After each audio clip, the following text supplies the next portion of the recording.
మనిషి ఎక్కడికి అదా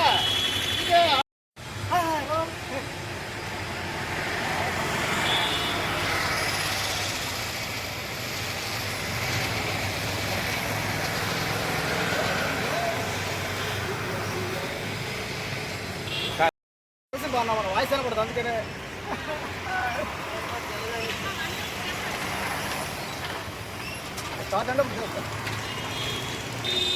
మాట్లాడాలా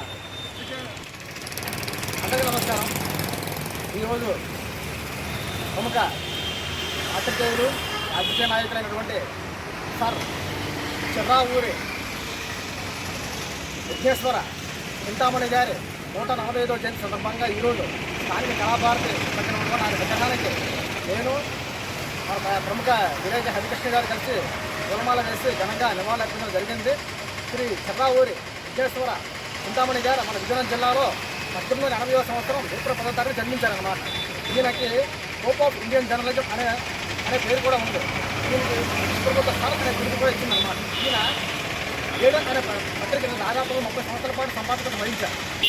అదే రకంగా ఇండియన్ హెరాల్డ్ స్థానిక పత్రికలు కూడా వ్యవస్థ చెందారన్నమాట. ఈయన పేరు మీద అలహాబాద్లో ఒక రోడ్డు కూడా ఉందన్నమాట.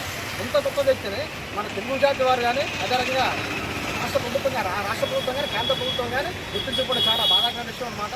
కనీసం ఎక్కడైనా సరే మన పత్రికా సంపాదకులు, రాజకీయ నాయకులు, మన అధికారులు కూడా ఇలాంటి వ్యక్తులు కాస్త గుర్తుపెట్టుకొని అప్పుడప్పుడు మన భావి తరాలకి తెలియజేస్తే మంచి ఇలాంటి వారికి చరిత్ర గుర్తుపడడానికి మనకి విద్యార్థులకి అవసరం ఉంటుందని తెలియజేసుకుంటూ ధన్యవాదాలు తెలియజేస్తాను.